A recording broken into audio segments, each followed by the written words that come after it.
You're listening to the Art Said podcast, episode number 2, Differentiated Collaboration.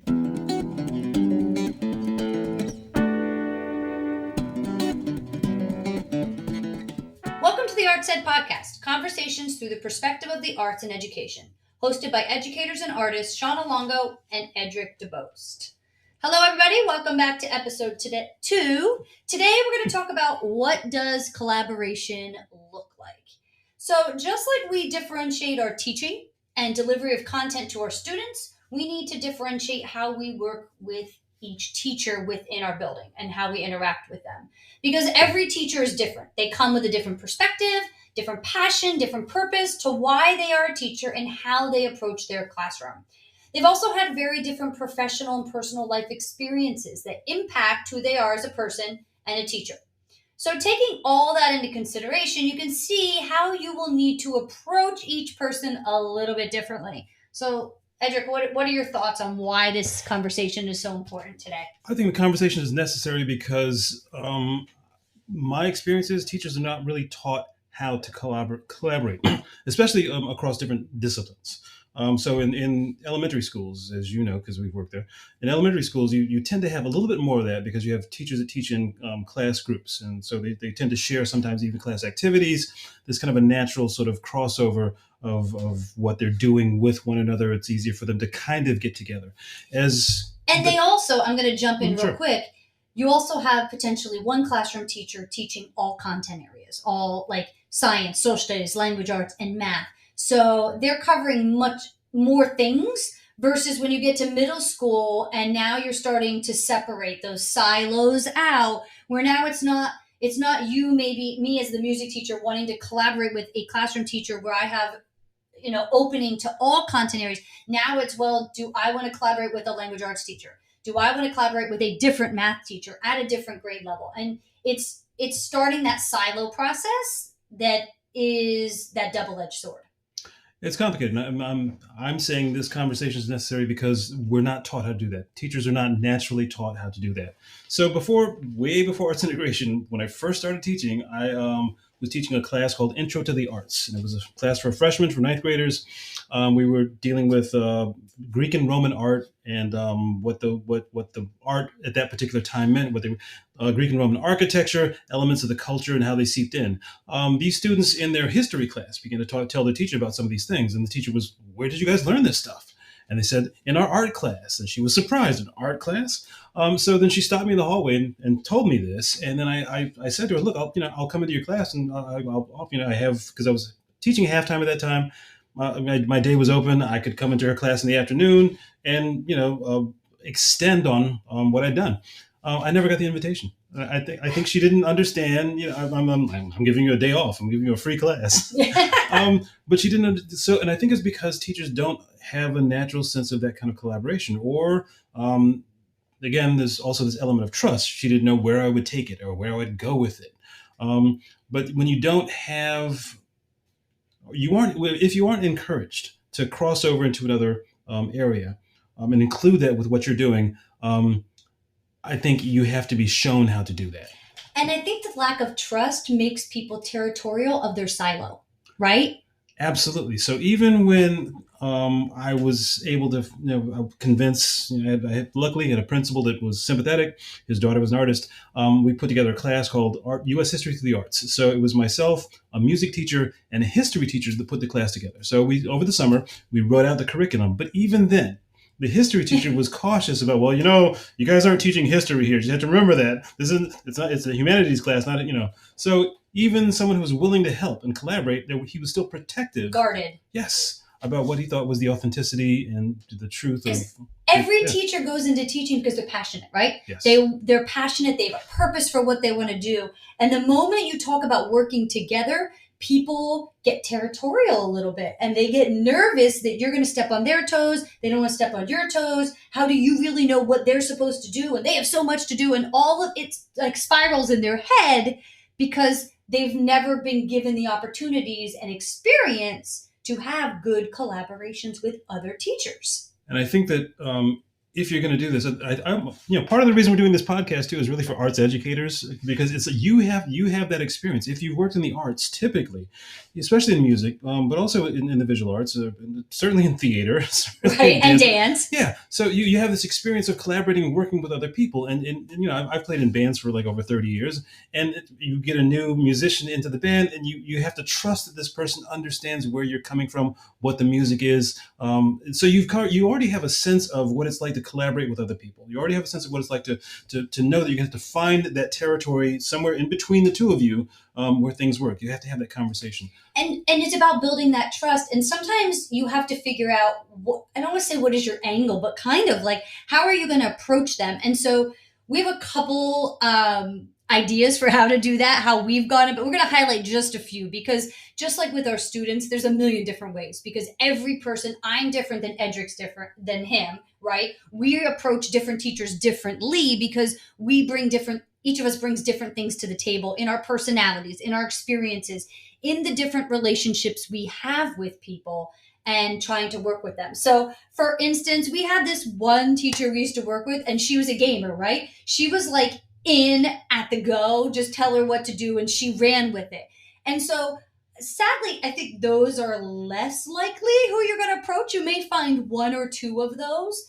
And then you may have people where you need to find something, what will make them comfortable and give you a connection with them. So we had this other teacher, and so we realized that she was a huge fan of a certain band. I'm not even going to say the name of the band because it may give too much information away, but we utilized that to create a connection, right?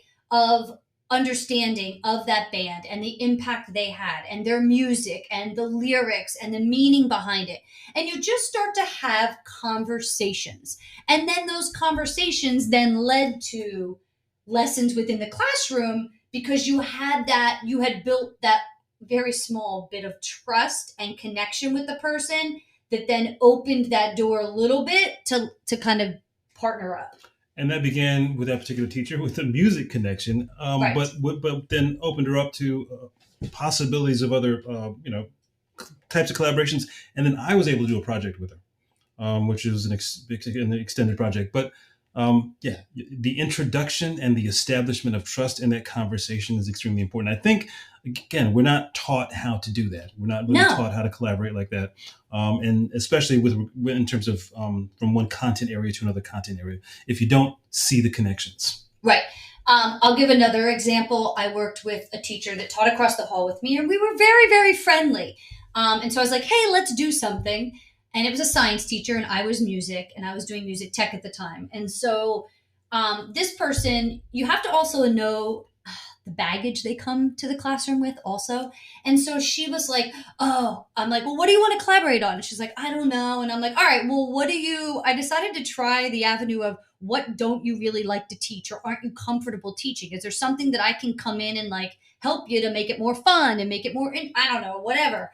And she was like, oh my goodness, sound waves. I kind of skim it. I don't give it its due time because I have this, she acknowledged that she has this hang up where she felt back in high school that she was tone deaf. And to this day, now as an adult, well into her 40s, still is like, I'm tone deaf. So it gave her this hang up with teaching sound waves. Like, in no way, shape, or form do you have to sing or do anything when you're teaching sound waves for the kids. But it was this impasse that she had within her based on her experience and her perspective. And so we utilized that, and I was like, all right, let's figure something out. And then that lesson we actually co-taught together, which sometimes works, and sometimes you don't have the time to physically be in the same room at the same time. So it can look like a myriad of ways how you actually do this collaboration. But it then ended up being like one of her favorite lessons. She had such a good time, and it kind of got her over that hurdle of what she didn't like to teach, because she figured out a way to kind of get herself over that jump. So sometimes approaching them with, what don't you like to do, is also a great way, or what might, make you nervous. Right. Or my experience working with another teacher, it had to do with the connection between history and art. There was a natural connection there, but I think the point of this story is that teacher then began later to include that as part of his curriculum. And then actually the elements of what was learned in the in the art aspect of that historical lesson was on the test. Became That's part awesome. of the final. Yeah. And that's what it's about, right? So here's the other thing, folks. Not everybody's going to jump on board and not everybody is going to want to collaborate. But if you don't get the haters on board, they're going to constantly get in your way. So don't, I was working with a team from another school district and I said to them, I said, you need to define who's going to get in your way, who's not going to think this is a good idea. And you need to get them, you need to figure out what makes them tick. What is getting in the way of making a connection with them? You've got to do it early on, or you're just going to keep banging your head against the wall because they're going to constantly come up with a way to get in your way of whatever work it is, whatever it is. You've got to figure out their why. It's you probably heard this before, but it's that idea of doing a pre-mortem, right? So before you even begin with the program, sit down and think about what's going to go wrong with this. Who's going to get away? And again, if you don't talk to the haters, they will congregate. Yes, they will. They will build a camp against you. And you're working against, and now you're working against that. You're constantly running uphill. It's an uphill battle. And so listen, you're not going to win everybody over. So you need to know that ahead of time too. And you need to know when to fold, right? Right. In terms of that. But don't be afraid, even though our instincts as human beings is like, we don't want to approach, what's the word? Discomfort in having difficult conversations with people that don't align, and it comes with a lack of alignment of purpose and passion, right? And so, but you've got to approach it, you've got to face it, because it's not going to get any easier. So when we talk about these different types of people and need for differentiated collaboration, the last thing we want to mention, there's this awesome website by Adobe called mycreativetype.com. If you haven't checked it out, we're getting no kickbacks on this. So just know that. It's a free thing. And you take this little quirky quiz. It takes like 2 minutes. So I came across it on Twitter one day. And now it's called X, I guess. I don't know. And I did it. And I was like, let's see what I am. And I ended up being the producer. And so my creative strengths, this is what it says, because it gives you a whole profile of what you are, right? Who you are. So as the producer, process is power. I have strong leadership skills, ability to make things happen. My untapped potential is balancing productivity with purpose. And my ideal collaborator tells you who your ideal collaborator was. Mine was the dreamer. So I go to Edric the next day at school and I'm like, you got to try this. And he was totally not having it. And I'm like, I know what you're going to be. And he's like, there's no way you know what I'm going to be. I'm like, I know what your creative type is. He takes the quiz and he was the dreamer, because that's my ideal collaborator as per this little quiz, right? So what's funny is when Edric did his and it came up to be the dreamer, I was not his ideal collaborator. Right. So, I mean, again, these quizzes, the reason why this is helpful is it gives you kind of a format to work with. It's just understanding that there are different creative types and they work together different kinds of ways. So, otherwise it becomes something like, the horoscope, like you're today, your personality, so it's not really so much that as just, it's kind of a way of understanding there are different creative types. I am a dreamer. I do tend to spend a lot of time in my intuition and in my imagination. And I need producers. I need, even as a musician, because I've been playing music for like 30 years in different bands.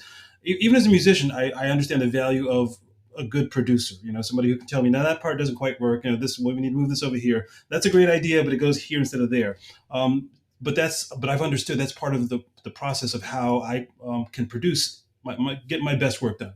I'll have a bazillion ideas. I won't know where to place them. So I need someone to help me organize. So innovators, so my, collaborator is an innovator, but again, a similar kind of thing. An innovator tends to be someone that has these these practical ideas of how to get this idea across. Yeah. So we bring this up because this might be a fun thing to do with the teachers you work with, to find out like what type of creative each person is. And it might help you in figuring out how to approach them to collaborate. Also, if you're building a team for a specific initiative, whether it's arts integration or something else, it's good to have people with different personalities and different creative types to balance it out. Because listen, if it were a room full of producers like me, we need the dreamers to help us like think differently, right? The dreamers need the producers to get stuff done. And so you want to think about how that all fits together within your team, to balance those personalities and those creatives. So part of this is collaboration. It's a little bit uncomfortable, but a lot of good comes out of the process. You have to encounter that. So Sean and I kind of have a book club. We kind of share books back and forth. And one of the books, one of our favorite writers is Seth Godin. Seth Godin recently came out with a book called The Song of Significance. And it's really a book about teams and teamwork and collaboration. There's a tremendous amount of good stuff in there, but the one that really sticks with me the most is he basically says when you're up against a structure like this that is maybe not in sympathy with where you want to do and where you want to go and the things you want to create, you're gonna have to start your own band, create your own team. So it's part of one of the ways of survival of keeping something alive in you. That if you have that passion about teaching, there's this thing you really want to get across. Having a team of people that understands that is something you need. Yes, excellent. All right. Well, everybody, thanks for joining us today for episode 2, Differentiated Collaboration. We hope to see you on the flip side when we push out episode 3 in the coming weeks. We thank you for joining us. Take care.